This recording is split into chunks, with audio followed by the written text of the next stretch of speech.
A Tenjin virtual assistant can be enhanced with additional functionality by the configuration of skills against that assistant.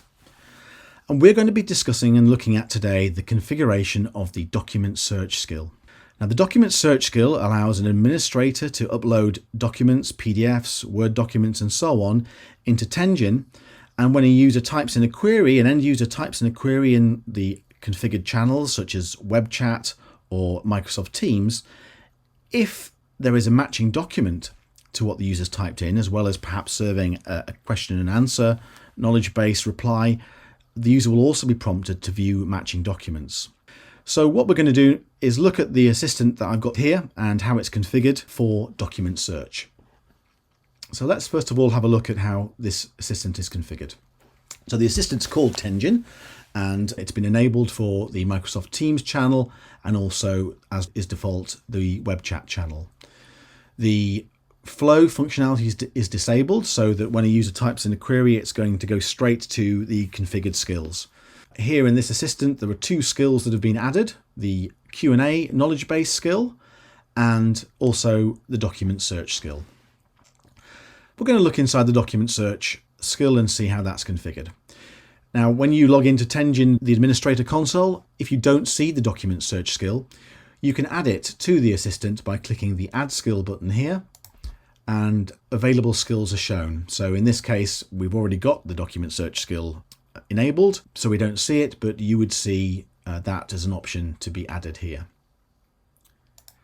The example we're looking at here for this Tenjin virtual assistant is we're considering an HR information service. So a user might be typing in queries about how to raise expense requests, how to book holidays, and so on. So what we've got inside this skill is I've uploaded a company handbook, so the kind of document that a user would have access to when they have joined an organization. And we also perhaps want to add another document, which is the welcome to the organization document. So we can upload that quite easily by clicking on the add button. And then I have the file over here. I'll just drag it in to the upload document. So it's welcome pack. There we go. And if I hit OK, it's now uploading the file. So what's happening here is the file has been uploaded to the Tenjin assistant and the file is now being indexed. So whenever a document's uploaded, the contents of that document need to be indexed so that they're available in search results. So as you can see, it only took a few seconds. It wasn't a very large document, but it may take up to 2 or 3 minutes depending on how large the document is and how many documents are already uploaded. That's fine, the document is in. So how does it actually look to an end user? Well, let's look at the assistant again and test assistant. So we're looking at it as a user might see it in web chat, but of course, if they're accessing the assistant via Teams, they will have a very similar response there, or they will have the same response there.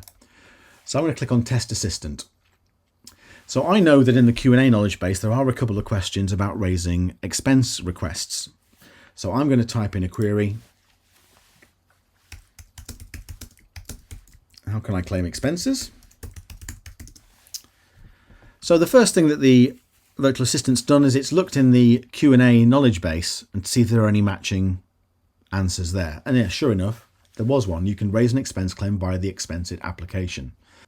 The system has actually worked as expected. There's a short answer available for the user. But the user might want more information than has been presented in the assistant. And because we've uploaded a document that's got expense information inside, and Tenjin has spotted that there is a matching document, you'll see that below the response, there is a button saying show me related documents. So if that end user clicks on that, the best match for their typed in query is returned as a result. So here's the company handbook. You can see because we've used the word claim, there's something about paternity leave, but we can see that there's also a snippet of text saying expense claims as well. So we're pretty sure that this document, and it's the company handbook, so the title of the document is pretty self-explanatory. So the user knows that this is probably the document that they want, and they can click on the name of the document and it downloads the PDF, as you can see down here. So if I click on that, there's the company handbook. Fantastic. So You'll also see that because there's actually more than one document uploaded, and there is a next result available as well, because there is another document that does have some relevant search terms. If I click on that, it does give us the welcome pack. But as you would find with an internet search with a search engine, the first result is really the one that has got the highest confidence of being what the user's looking for. More of the search terms are matched, and in this case, it's the snippet available here in the results is less relevant, so the user's pretty sure that the first result was the one they wanted.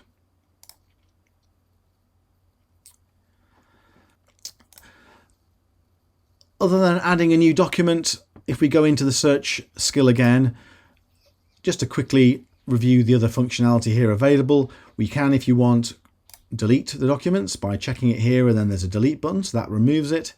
And in the menu over here, in part of the search, there is the ability to delete the whole skill or actually rebuild the indexes in case there are any issues. So there we go. The Tenjin document skill enabled, configured, and giving that extra search functionality for the end user.